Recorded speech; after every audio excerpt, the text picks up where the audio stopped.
നിധിയെ ഭാസ്കരൻ രക്ഷിച്ചതോടുകൂടി നിധിയുടെ രൂപവും ഭാവവും തീരുമാനങ്ങളും അടിമുടി മാറുന്നതായിരിക്കും അടുത്ത ആഴ്ചത്തെ എപ്പിസോഡ് നമ്മൾ കാണാൻ പോകുന്നത്.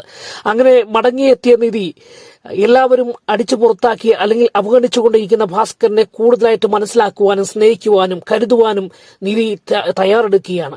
അങ്ങനെ ഭാസ്കരന്റെ അടുക്കൽ ആഹാരവും മരുന്നുമൊക്കെയായിട്ട് ചെന്ന് കൂടുതൽ ഭാസ്കരനുമായിട്ട് അടുപ്പം ചേരുന്ന നിധിയെയാണ് നമ്മൾ കാണുന്നത്. ഇതെല്ലാം കണ്ടുകൊണ്ട് സുഭാഷും സുധീഷും നികേഷും ഹരീഷും ഒക്കെ അതിശയിച്ചു പോവുകയാണ്. അതിനോടൊപ്പം സുഭാഷിനൊരു കാര്യം മനസ്സിലായി, നിധിക്ക് തന്റെ അച്ഛനോടും തങ്ങളോടും എല്ലാം സ്നേഹമുള്ള ഒരു പെൺകുട്ടിയാണ് എന്ന് മനസ്സിലാക്കുകയാട്ടോ.